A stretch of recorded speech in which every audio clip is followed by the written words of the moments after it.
我要好好看一看。下午1点半，艾希到了方远公司，钟明在公司外面等他。艾希，辛苦了，高经理和李经理已经在开会了，我们马上把咖啡机拿过去吧。好的。钟明把咖啡机送进会议室后，马上又出来了。钟明，你怎么出来了？你不和高经理一起开会吗？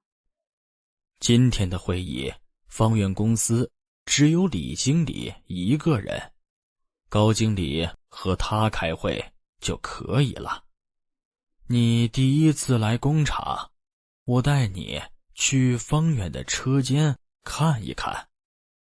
钟明和艾希来到车间，钟明介绍咖啡机的车间给艾希。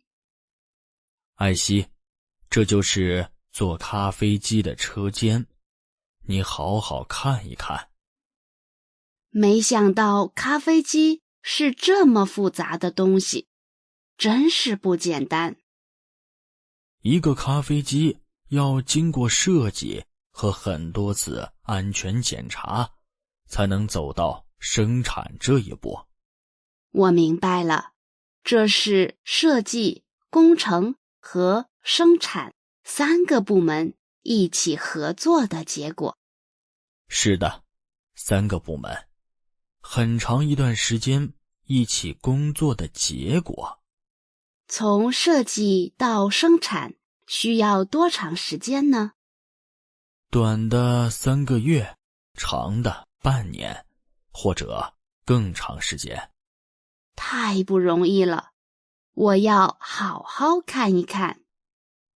看了这些以后，在用咖啡机做咖啡的时候，心情会不会不一样？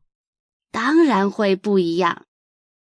以前，它在你眼里是一个简单的咖啡机，以后你会觉得你了解它了，不但知道怎么用它做咖啡，还知道它里面是什么样子。是的，你说的太好了，就是这种感觉。你再多看看，看得越久，知道的就越多。